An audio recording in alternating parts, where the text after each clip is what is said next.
They say that 70% of people want to stop smoking. What about those other 30%? Right? Aren't they important too? Right?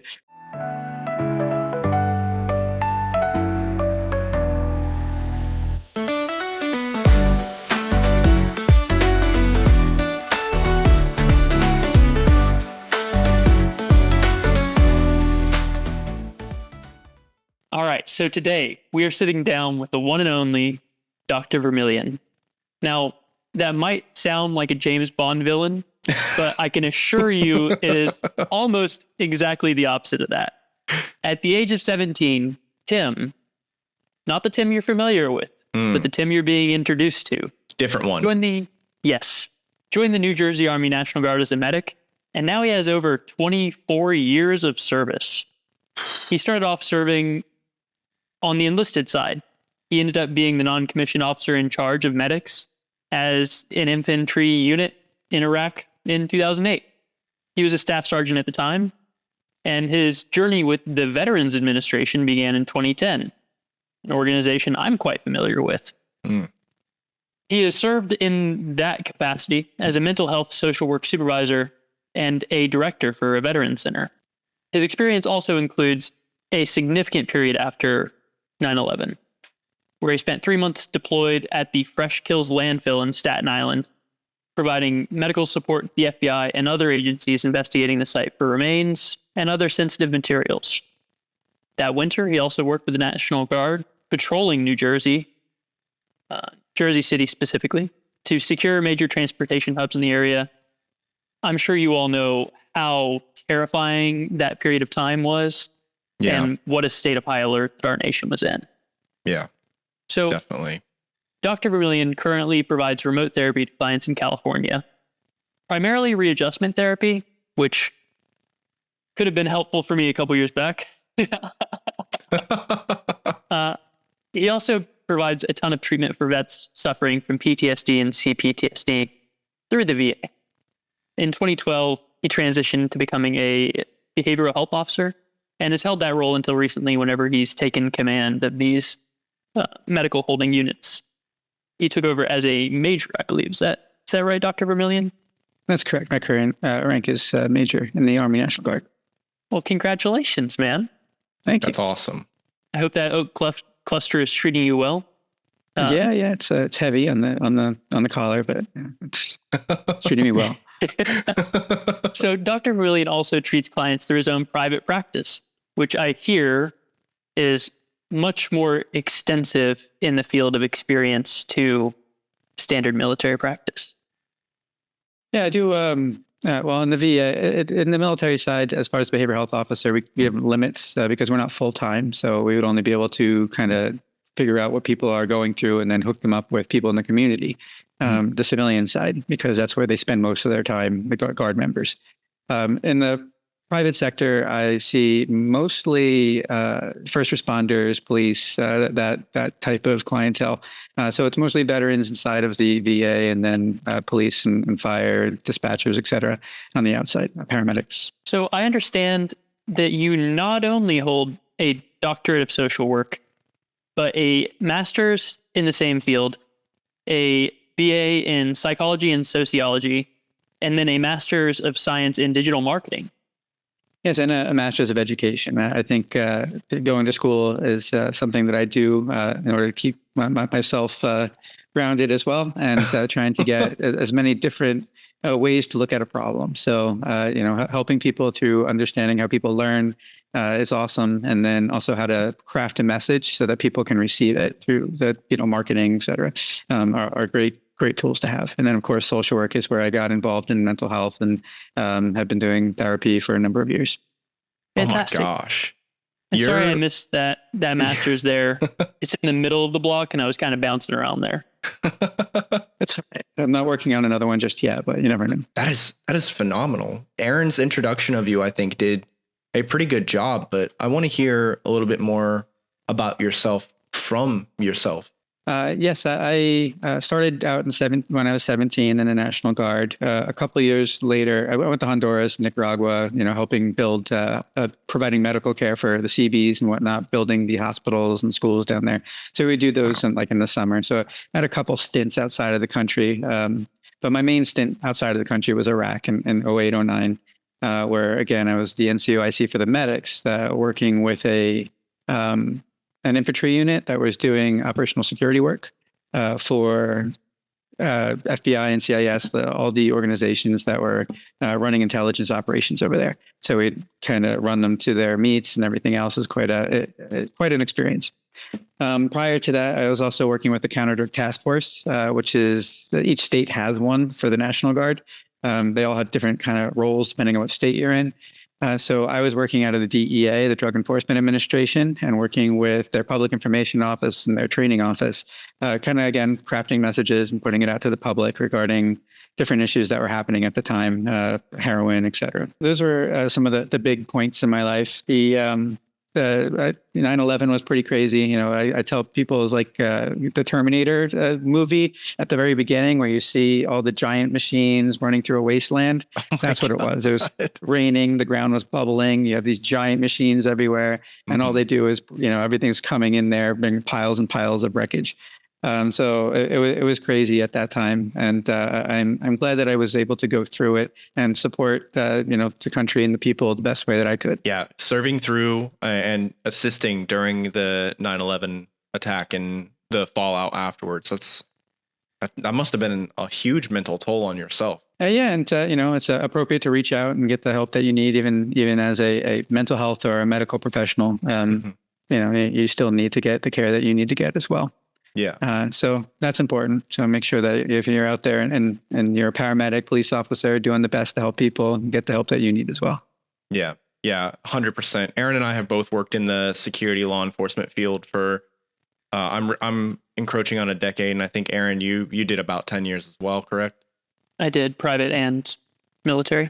Yeah. Seeking mental health and reaching out to counseling and counselors and psychologists has been some of the most fruitful endeavors I think I have ever undertaken for my own personal growth. Huge advocate for mental health and actually looking for ways to, become the better you that you want to be. Sure. And so I know that we're going to talk about EMDR in a little bit, but just kind of add to that. I'm very involved in the EMDR community, and EMDR is one of the big treatments for PTSD.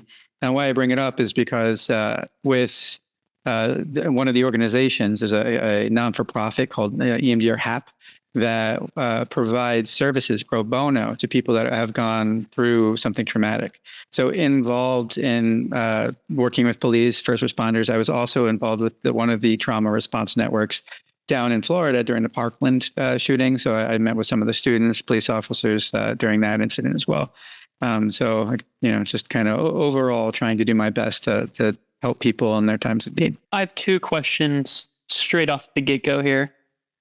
First, with the complex traumas that you yourself have endured in your time overseas and in your capacity with the aftermath of this awful terrorist attack on our country, what were some of the most fruitful coping mechanisms or treatment methods for you yourself? Yeah, there's a part of physician heal thyself. As far as the cognitive behavioral therapy and teaching cognitive behavioral therapy and learning cognitive behavioral therapy, I think that was immensely helpful in terms of being able to reframe things and be able to understand that a lot of what I was perceiving, et cetera, was not part of what was actually happening, but was kind of an interpretation and kind of a faulty interpretation. So being able to learn that was helpful. I also have gotten my own care, and that's important to kind of, recognize and push out there is get your own someone to talk to and not just be the person to talk to. Plus, believe it or not, education is important to me. And so I kind of, go to school, and that's obviously what I've been doing a lot of. And when I do stop something, I end up starting something. So I'm always occupying my time. which is also a coping skill. It might not even be an entirely positive coping skill, because if you continue to do that, you're not necessarily dealing with certain things that pop up for you. You're just able to kind of sublimate it and put it away and cover it up with stuff. So when you see like Vietnam veterans and veterans going into retirement, a lot of times what you'll see is that now that they don't have anything, this is when they become the most symptomatic. It's when they don't have those things that would occupy their time. And now all they do is think about those memories and suffer from the past. Yeah, kind of running from it instead of growing through it. It sounds like you've really become also a master of metacognition with your CBT, is, talking yourself through it. And as Jay said, editing your way through these traumatic events. Sure. They say, do as I say, not as I do. I try to do a little bit as I say, so that I can both recognize the benefit, but also when I'm talking to somebody else, I can appreciate the difficulties that they can have in accepting some of the concepts and things that different types of therapies bring. So my second part to this question here, a lovely friend of the show, Jay Saunders, was a lieutenant commander who served out in the UK and actually served in Sierra Leone during the Ebola epidemic. And one thing that he really wanted to drive home with our audience was the differences between PTSD and CPTSD. So would you be able to provide just another perspective on that as a doctor from our organizations? So PTSD, it can happen to anyone, right? I think it's about 30% of the population that go through something traumatic will end up developing PTSD over time. Usually people can go through something traumatic and be okay with it, right? They don't shove it down and avoid it and make it become something of a systematic problem in their lives, both physically and mentally. Right. So sometimes they call PTSD a problem of avoidance. So it's really being able to not get that stuff out in different ways. And so when you have one incident out there that kind of gets avoided and shoved into the recesses of your mind and you don't give it adequate debriefing, et cetera, then that could have a problem. It's like a splinter. If you have a splinter and you don't take care of it, it can get covered over and cause a systemic infection over time. PTSD is like that splinter. It causes that systemic infection over time. And so that's just a one incident thing where you can have one thing that comes and starts to affect you. But you could have multiple incidents, right? Multiple situations that have occurred throughout your life.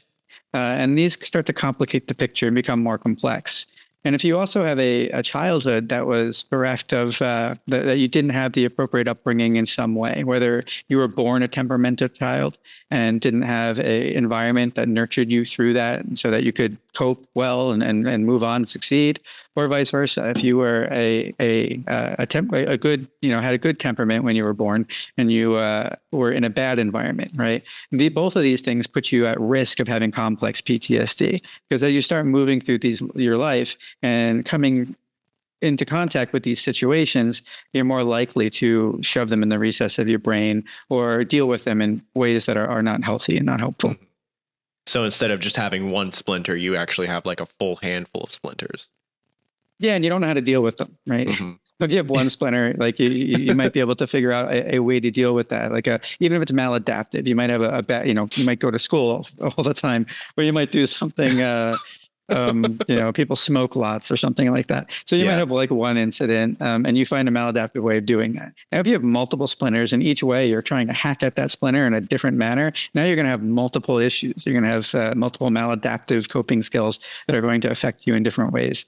Some of the worst ones are the best for you on some level, are dissociation, where you kind of just leave the situation. And you see that a lot with veterans that they'll, have that 100-yard stare, they'll feel numb. I'll talk about that. So there's a lot of different things that you'll see, and you don't, for complex PTSD, dealing with all of those splinters in different ways end up having a really complex picture. It makes sense, and that puts it into a perspective that's easy to understand, especially for people who don't come across terminology like this. I remember when we first mentioned CPTSD, I had no clue what that was. Like everybody, most of the population in society is understanding that PTSD is a thing. It's really gone into the cultural zeitgeist since I would say, Vietnam time period is when people started really seeing it, the vets coming home and that 1,000-yard stare. CPTSD is not something that people really talk about, or at least I don't see it much like in the social media realm. So I'm really glad that, we're able to kind of provide a better look at what that could actually be, or what that actually is, to somebody who may not have any idea that they could be even suffering from that. They don't even realize the splinter's there. Yeah, this is true. And sometimes when people are encountered in therapy, they know there's just something wrong. They just don't know what or how, or what's going on. And so part of my job is to help dig that stuff up, right? So find out where those splinters are. And then, depending on the process that we're going to use, we'll try to figure out how to make those splinters less painful, or to try and remove them entirely. I absolutely love the metaphor that we're using, the splinter idea. It does make it it gives it a very like simplistic visualization of what we're talking about here. I want to talk a little bit more about the actual treatments that we've discussed already, and kind of dig into something you mentioned about the smoking issue as well. But before we get into that, Dr. Vermillion, I want to take an opportunity here real quick to just go ahead and let the audience know, if you're listening to us over on Spotify or Apple, we are also over on YouTube. You can watch the entire video format of our entire show over there. It's edited by me and my wife, versus the podcast episode, which is edited by Aaron. So it is two different experiences somewhat. The way the narrative is crafted, and also just adding that visual element, can be a little different. So if you're checking us out on one platform, consider finding us on the other platforms, giving us a like, subscribe, leaving a review. Please give us a check out on our social medias and our other various platforms. We very much enjoy the interaction, but I want to hear more from Dr. Vermillion. So we're going to go ahead and get back to the show. So Dr. Vermillion, I know you talked about smoking, and that was one of your objectives coming here today. But first, we've used the acronym EMDR a couple times. Mm-hmm. So could you explain what that is before we get into this main meat and potatoes that you brought to us today? Sure. EMDR is something that it's a therapy, and it's something that I really have a lot of faith in. I am a board member for the International Association. I've been really putting my energy into working within the EMDR system to get it out there and make sure that it's as good as it can be for the people that receive it. So EMDR is eye movement desensitization and reprocessing, and is a therapy that's basically for PTSD. That's how it started. Right now, it's branching off and being able to find some success in treating other things like depression, anxiety, et cetera, chronic pain even. But really, it got its start with PTSD and Vietnam veterans. And what it is based off this theory of an adaptive information model, where our brain wants to heal itself, right? Going back to the splinter analogy, the brain wants to heal itself, but because we have this splinter in there, it becomes very difficult to do that unless we figure out a way to deal with the splinter. And so what we do is we use bilateral stimulation, which is usually eye movements, in order to help people reprocess bad memories, the memories that are at the core of how their problems were born and are still affecting them today. So the BLS has multiple different reasons why it works, or different theories of why it works. We know that neural imaging says, yes, it is working, but the exact reason or why of how it's working is not 100% understood. Some people believe it's because it's hijacking the information processing system of sleep, the rapid eye movement, the REM sleep. There's also this idea that there's an orientation effect where evolutionarily, we're always scanning our environment for threats. Mm-hmm. And when there is no threat, we have a relaxation response, a compelled relaxation response. So the eye movements might do either of those things. My favorite one right now is the working memory theory, where if I have something that I'm dealing with that's traumatic in my mind, and then if I have something that's distracting me from that, that I can't be as upset on this thing that is upsetting. And so we start to have a desensitization effect. And over time, by going back and forth to memory and doing this, you become desensitized to the memory itself. What's good about that desensitization is usually when we have those traumas, we usually see those things in like a, toilet paper or a paper towel roll, right? We can only see what's going on in that tunnel vision of that trauma. But as we start to relax and be able to desensitize the memory, we start to get a larger and bigger picture of what was happening, who was there, what our role was really in that situation. Yeah. We start to get a better understanding of our responsibility. It's like the blinders are coming off. Exactly.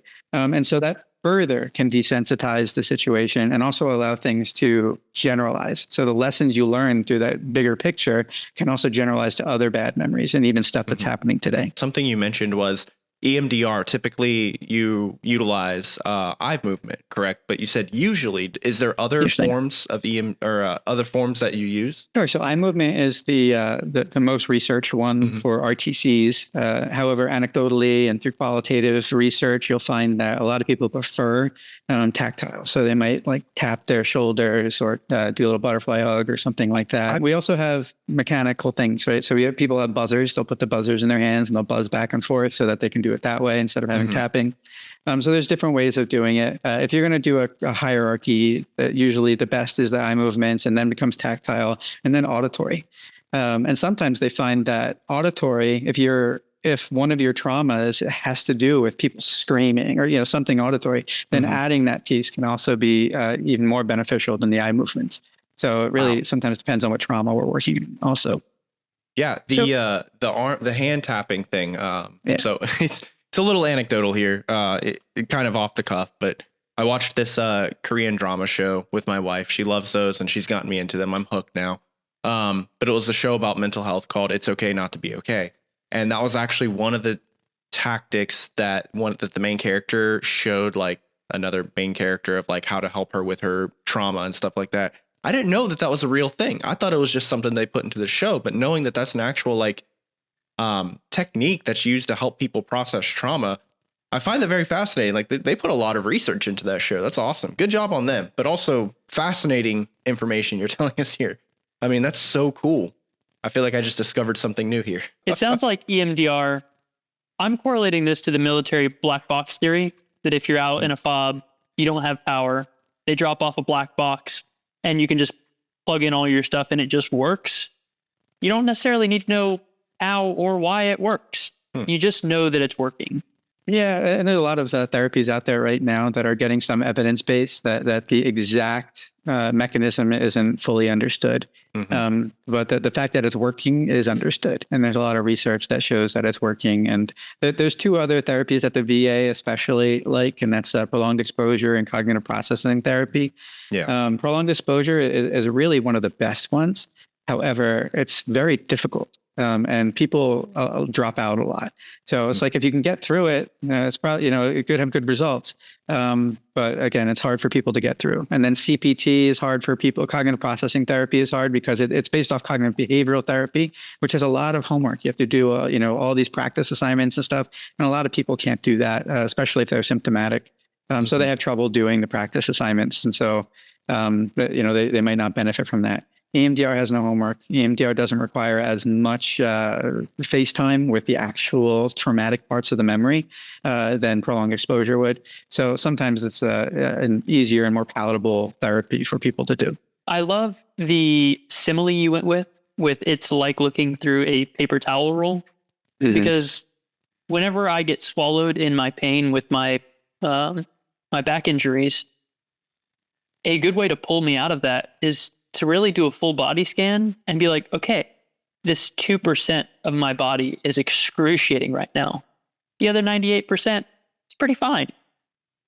So all in all, I can get through this. I can deal with this 2%. EMDR, it sounds like a phenomenal therapy. And I'm really surprised that it's not something that's like, as a person in the military, like that's not something that anybody's ever mentioned to me before during my behavioral health treatments.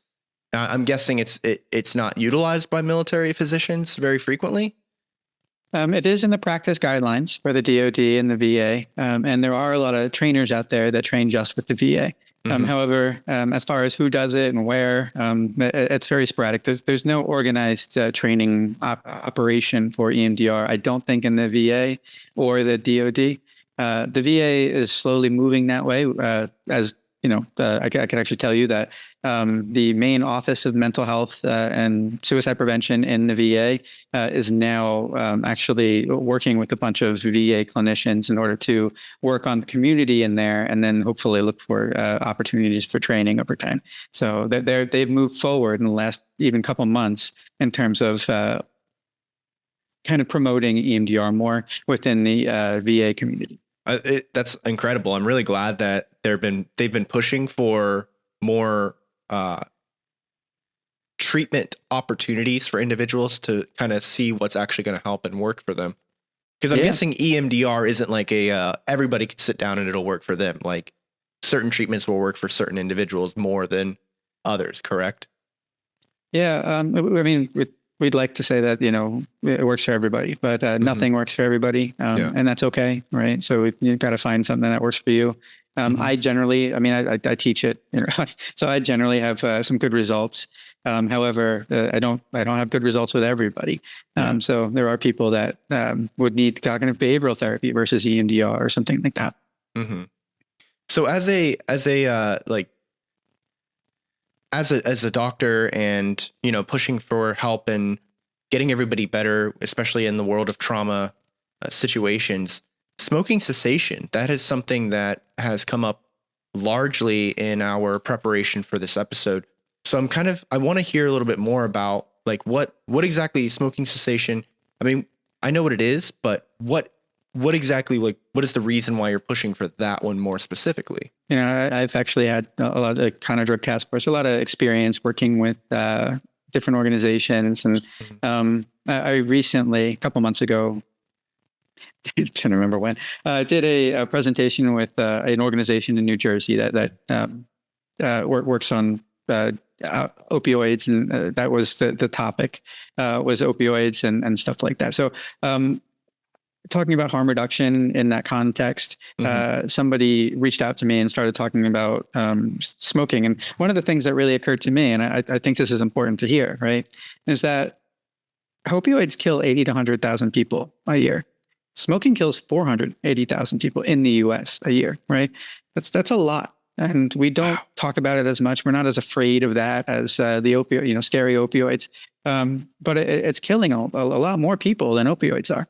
And so when I started to kind of recognize that, that message, and then I was approached by Smokeless Vets, and they talked about their mission to get 500,000 veterans off of cigarettes by 2035. It really kind of, started to push me into kind of understanding the problem, or trying to work with veterans and whatnot to work on that aspect of things. I even looked up some research. EMDR can actually help with smoking. Hey, that's incredible. One or the other. Yeah, I got tie in. I want to say real quick though, I am floored by that number. 480,000 smoking deaths per year in America alone. And like smoking is 8 also million people, I think, worldwide. Yeah, I was gonna say smoking is much larger, and like I'm in Europe right now, and everybody smokes out here. Like everybody, Yeah. You can't walk into a restaurant without having 35 out of the 50 people there smoking, and the other 15 are usually children. So that is insane. That is an astronomically larger number than I probably would have put to it. But at the same time, like, I guess in a way, I'm not surprised. It's such a common thing. Just how many people I've met in the military that I personally have spent in the smoking pit, going through as many cigarettes as we felt like going because we didn't want to go back to the office or whatever it was, that is, jeez, that's incredible. Yeah, and it's the military has a culture of doing that, right? Smoke them if you got them. I mean, even in the early days, they would put them in your meal rations, right? Yeah. So lucky strikes and stuff like that. So it's been big, and it's still big. They people go out and they still smoke, and it's a social thing. When it could be a social thing. There's multiple reasons why people use. So when you go out and you're joining the military, you don't have any friends or anything like that. How do you be involved in a community? So you do things that other people do, and so you start smoking. And psychologically, there's a piece there, right? So smoking becomes associated with the feeling of community. And so when that community is not there, you smoke to feel the community, right? So there's a psychological piece there that makes it more of a drive to smoke sometimes, because it's not about the smoking itself. It could be about the community that you're missing. And so the cigarette represents that community for you. Yeah, I actually remember giving really awful advice. I mean, it's awful in retrospect. At the time, I didn't see it, but I remember telling somebody, I was like, yeah, you're brand new to the command. The best place to make friends is a smoke pit. It is. What are some other things that lead people to smoking? Because it doesn't taste good. It doesn't make you, well, okay, so the nicotine does make you feel good whenever you get that addictive hit. Mm-hmm. But it seems like a maladaptive thing where you're trying to escape or run away or find something you're missing. Yeah, so however you start, that's you're hooked. Whether it's usually a social thing, right? I mean, people don't just be like, hey, you know what, I want to try cigarettes today. Usually it's a social thing. So once you start, now you're have the problem of the nicotine, and the nicotine. Actually, the nicotine itself doesn't do too many bad things to your body. I think there's actually a VA smoking manual that you can actually download, and it'll actually say that nicotine doesn't do anything bad to your body. It's the tobacco, it's the thousands of other chemicals that are inside of the combustible cigarette that are going to kill you literally. But it's the nicotine that'll keep you coming back. And so one of the things that we want to do is to figure out alternate ways. The VA has nicotine replacement therapies, right? So you can get like a patch or something along those lines. But people still fail, their process. More than 60% of the people in a year time are going to relapse. So we can understand that it's very difficult to cut down or get off of nicotine. And some people don't want to, right? They say that 70% of people want to stop smoking. What about those other 30%, right? Aren't they important too, right? So one of the things that we look at is, okay, is there a harm reduction model here? Can we do something in the meantime? So maybe people are still trying to quit, but how can we make it so that they're not smoking cigarettes, right? Because the cigarettes will kill them. So, we have the nicotine replacement therapy, the VA, we have meds, bupropion and whatnot, Wellbutrin rather. And then, talking about vaping is 95% safer than cigarettes. So we would, the CDC says it, FDA kind of puts it out. That's one of the reasons why the FDA is allowing some of these, okaying some of these vaping cigarettes, right? Is because of this idea that it's 95% safer. So if we want to move people from a combustible cigarette to a safer alternative, that's a harm reduction model, making better choices. And so they can start to continue to come down off of the nicotine through that way. And you can also cut down on the nicotine inside of your vape so that at some point you're really not smoking any nicotine at all. And you can't do that with a regular cigarette. It's the same with like the nicotine patches and the nicotine gum or lozenges, whichever, ulterior method you prefer. But, you start off at like whatever it might be, 4 milligrams or so on, and then you can lower yourself down and wean yourself off of it. That's a pretty good method. It worked for the most part for me. However, I still am on nicotine gum, but I haven't touched a cigarette in a very long time. So I hopefully can be considered one of those 1.5 million smokeless vets. Yeah, and you would be, right? Interesting, right? You're still using a harm reduction model, right? By using that nicotine gum, which, again, you're making better choices for you and for the people around you. And it's a healthier choice. So, awesome. Yeah, bravo Zulu, Tim. One thing that was brought up on another podcast I saw you appear on, they talked about harm reduction almost being like enabling. What are your feelings about that? I think that gets wrapped up in the stigma, right? That stigma problem, where we're saying that there's something wrong with the people that are using, right? If we're enabling, that means that they're going to use and we're helping them use because there's something wrong with them, right? So what I think is that we want to make sure that what we can do is walk people into a healthier and healthier way of living. So the harm reduction model doesn't necessarily say you must quit. Right? It says, what can I do with you today in this moment in order to move you from the harm that you're causing yourself, other people in the world, to less harmful? And if you meet that goal of being just a little less harmful, because that's what you're willing to do right now, would you be willing to take the next step, right? So as you start to move people along, you can move them and walk them right out of addiction, or try to, but it might be more of a step-by-step model, and that's what we're looking for with kind of a harm reduction, is to recognize what people where they are. Maybe they tried to quit. Maybe they're one of the 60% of people that have been trying to quit and relapsed, right? So what are you going to tell them, right? And then you must go abstinent. Didn't work for them the first time, second time, or third time. Let's give them some other options. Mm-hmm. So if someone's doing something that I don't approve of or don't like, and I don't have the fortitude or capacity or desire to mind my own business, you're saying that helping is greater than hating? Sometimes. What a concept. Everything is But additive. we do that a lot. Yeah, we do that a lot. We as a community, we have people in the community and out of the community, right? And so we have that problem where people have to do it the way we want them to do it. Yeah. But addiction is not something not easy. The disease model is a model that most people accept at this point. But still, people see even medications that you're taking for mental health. People call you weak for that. Sometimes it's like, oh, if you're taking medications, you should have the intestinal fortitude to do it on your own. But I mean, that's a stigma, that raises that stigma. So we have that stigma in multiple different areas when we're talking about mental health and Right. addiction. Whenever it comes to the idea of the harm reduction model, does this also apply for something like more extreme? Like, I know we're talking about smoking necessarily, but like we mentioned opioids earlier. Can the harm reduction model also assist somebody who's going through an opioid addiction? That's kind of where, the idea of me working with the tobacco and cigarettes and nicotine all came from, was working in that area. Mm-hmm. And that's where even the government has a website for harm reduction on opioids. Opioids are the big place for harm reduction. And statistically, research shows that harm reduction works for opioids. And when we're talking about, talking about nicotine gum, right? They have buprenorphine, they have naloxone, right? The snorting stuff that helps get it out, get the overdose, whatever that is, to help with the overdose. Mm-hmm. But they have all these medications that are harm reduction, right?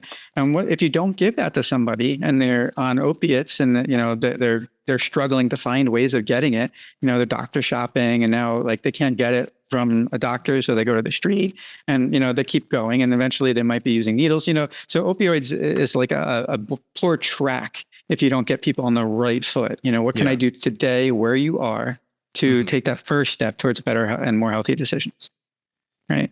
Because we don't want to take the other road and get them smoking or injecting. Rather. Something I want to talk about is, you're saying 480,000 smoking deaths a year. That's that's more than 10% of the population in America.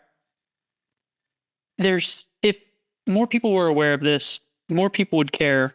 But for those who don't think it's a big deal, is there a way we can get them to care? I mean, the thing that got me off smokeless tobacco was a family member was like, oh, you're in a serious committed relationship. Oh, you have a wife. You might want to quit dipping because it's going to create some problems in your marriage later, if you know what I mean. And I was like, oh, okay, I don't want ED. Maybe I should look into quitting dip. I was just thinking that, talking about 480,000 people, that's for people that are like directly smoking. There's also like 41,000 for secondhand smoke that'll die each year of some type of secondhand smoking. So you're killing your friends. Over 500,000 people a year in America alone. That's insane. Yeah. I'm not sure exactly when that number was getting, but let's give or take that at this point. Yeah. Now, what you were saying, it becomes difficult because we're taking the hammer and chasing people around with it, and a lot of times, you're going to die. Like a lot of time, that's not going to work, right? Because it doesn't. Putting fear into people doesn't work all the time. They shut out those messages. They've heard them so much, and they're still alive. A lot of them.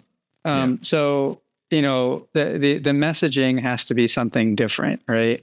And again, you can go into the harm reduction model and just talking about healthier choices and, go that direction, right? Not about what's going to happen to you, but what your life might be like without it. And that might be a better way of going versus chasing people around with the hammer. Yeah, definitely figuring out how to convince people to care about this. 500,000 people, roughly, minus or plus a potentially negligible number, but that is a massive amount of people. And that alone, you should care. 500,000 people, like, that could be a family member, a friend, could be both, could be your children. Crazy. It's awful. Yeah, so, just trying to remember also there's billions and billions of dollars that go into treating people in and out of the VA, right? So it's it's not just a family thing; it's a community thing. It's a problem. Yeah. Have you seen I'm curious about this, but so I know PTSD a lot of the times, some kind of like form of substance abuse or replacing, that sense that you get, you take up actions like drinking and smoking and things like that. Is there a correlation between that? Like, 100%. Yeah. So I don't remember the exact number, but the people that have PTSD are more likely to be smoking than people that don't have PTSD. And any chemical, when they're talking about caffeine, nicotine, et cetera, is going to have an effect on that, right? So, when people have anxiety and they're drinking a lot of coffee, we tell people to stop drinking a lot of coffee and you're going to notice a cut in your anxiety because they don't understand the difference between the two things. Magic. Nicotine helps people, right? It makes them feel good. Yeah. But what happens, that makes them feel normal, right? So what happens when you don't have the nicotine? Right. That is the problem, is that it's going to make you feel symptomatic again, right? Maybe make your heart beat faster or, make you uncomfortable. And that can bring up some disturbing memories or thoughts from the past, et cetera, that are aligning with when you felt this way before, or similar this way before. And so they have to smoke again to feel that positive feeling, right? So it's that reward system that can keep your PTSD symptoms coming as well as medicate them, right? So it's a kind of a double-edged sword there where it's helping you and then also causing the problem to begin with. Right.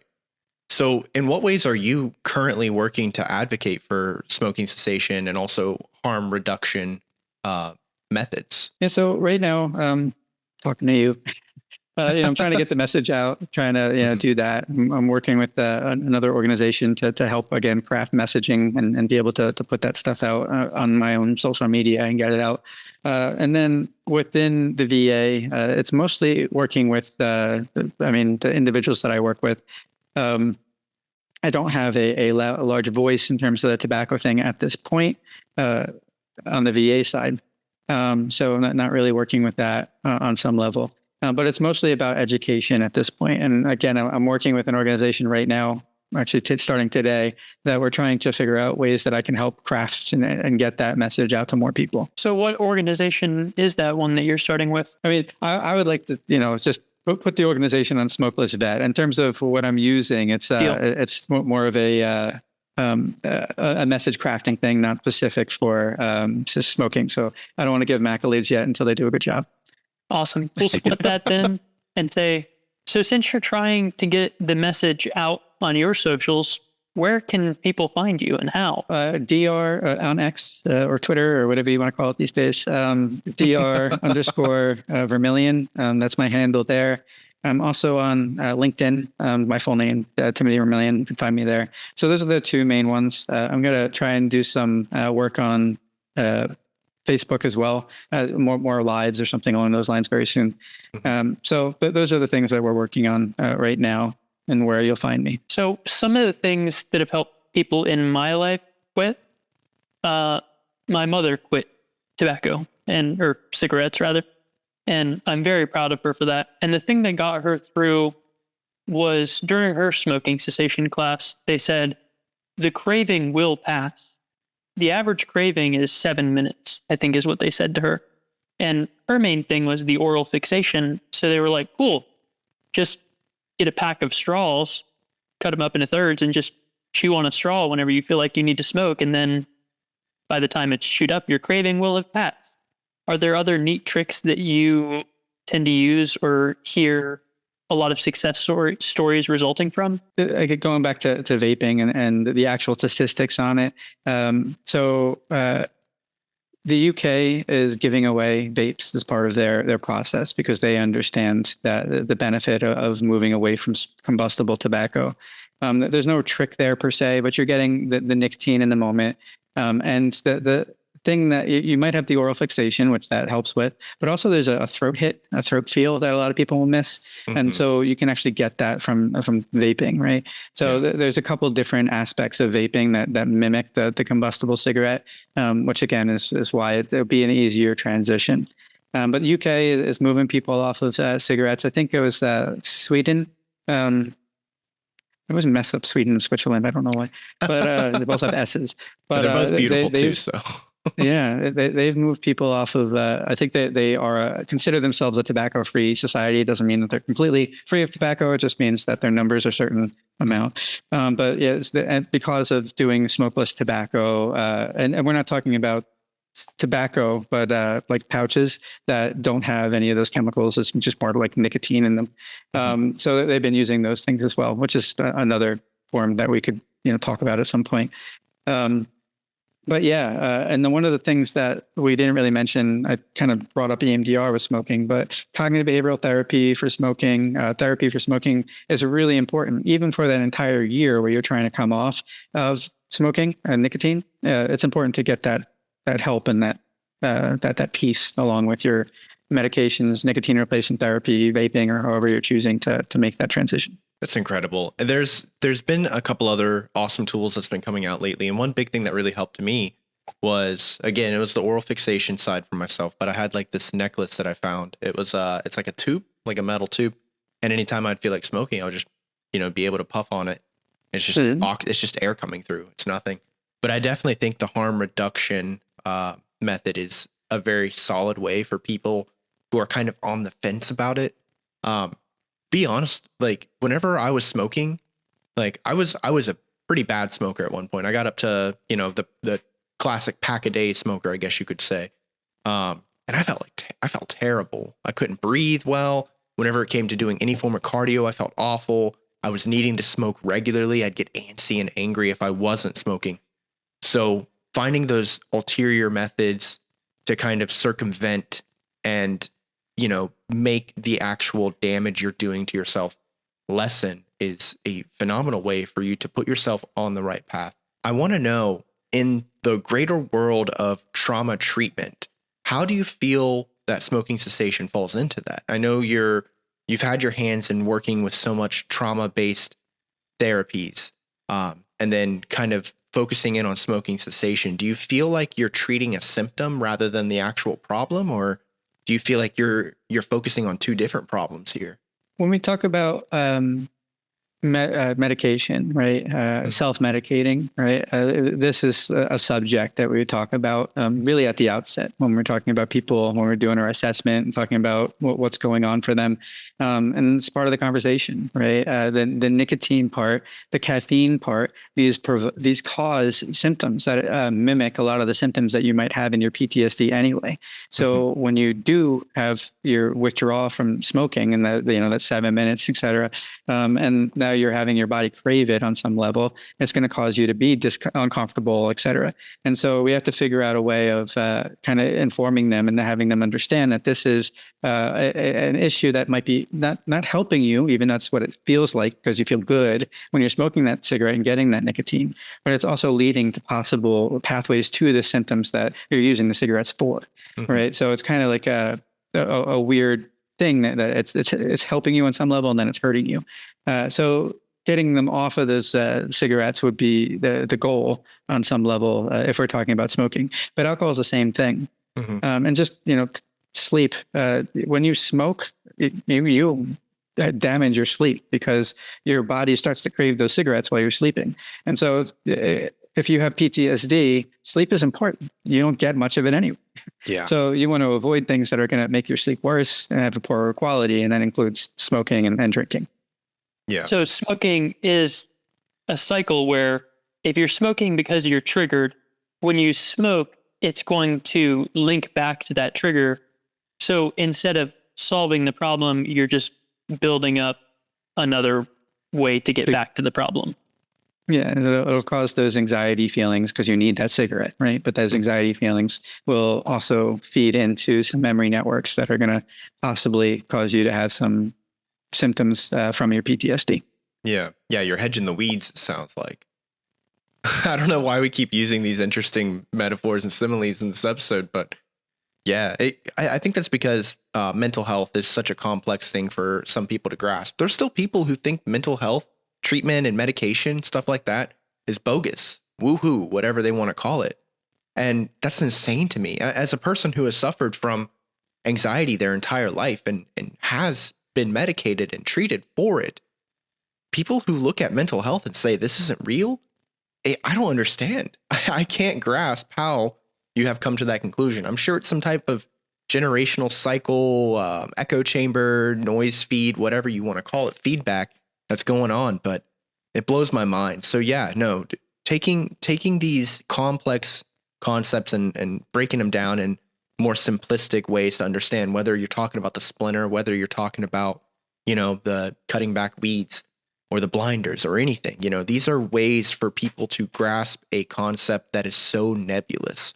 And, honestly, I'm really glad that we've been able to sit down with you today, Dr. Vermillion, because, you've taught me quite a bit. Like, I feel smarter just being in this conversation. I can't imagine what it must be to be actually one of your patients. Like, those people are very lucky they get to spend so much time around you. Thank you. Before we go ahead and cut off here, is there anything else that you would like to let our audience know, Doc, before we head off? Feel free and reach out to me. You can reach out to me on any of those places that we've already mentioned. Also, drvermillion.com is a website that I have usually for clients, but you can go take a look at it. Just follow me, and hopefully we can work together to get the message out. Veterans' mental health and cigarettes and anything else that we can talk about. Yeah. My word, I have so much faith in you, and I'm so happy that you're out here fighting the good fight, Dr. Vermillion. So thank you for coming on the show, but also thank you for doing the work that you're doing day in and day out. It is incredible to know that there is this powerful being out here advocating for change and fighting the good fight. Thank you very much. Your resume is 50 miles long. It's very impressive, and you're doing incredible work out there. So to any of our listeners out there, thank you so much for joining us. If you're one of the individuals who is kind of on the fence or teetering with these substance issues such as smoking, alcohol, or anything like that, please consider finding yourself a less harmful method, harm reduction, as we stated throughout this episode. So if you don't know what exactly that looks like, you can find Dr. Vermillion's socials. Everything is going to be in the description below. We're going to make sure that we link to as much stuff of his as we humanly can to make sure you can find the message and get it out there and help yourself and help others around you. So, listeners, thank you for coming on this journey with us. Like Tim said, if you feel like helping us continue in this enterprise, we have a Patreon. That is one of the things that motivates us the most, because it's a direct, you guys have affected me. I want to be part of your community. We also have a Discord. If you have follow-up questions for Dr. Vermillion, hit us up on our Discord. We'll reach out to his assistant, and his assistant will reach out to him. If you want to share and collaborate, please do so. We need to reach a substantial portion of these 480 million people who are dying from smoking, and to try and help save the 41,000 people that they're going to kill through their smoking habits. So, share, subscribe. We're on TikTok. Tim's creating incredible shorts over there. So help us promulgate this word, please. Thank you. Typically, we end this show with a disclaimer, but technically it doesn't really apply to this episode. Aaron and I are not professional medical individuals. However, Dr. Vermillion is. So any of the advice that he's been able to provide on this episode, you really should take it into consideration. However, if you do need help now, call 911 or 988 for immediate medical intervention. If you want protracted support and you're interested in engaging with CBT, cognitive behavioral therapy, or EMDR, any other treatment therapies, talk therapy, you can go to betterhelp.com/NSLP, get 10% off your first month. Do it from the comfort of your own home on your terms. Switch therapists at any time at no additional cost to you. But Tim has a very important message for you that we wrap every episode. Be good to yourselves and each other. We love you. No street lights, but we're finding our way. In the dark, but we've got something to say. Lessons learned and stories untold. Come on in.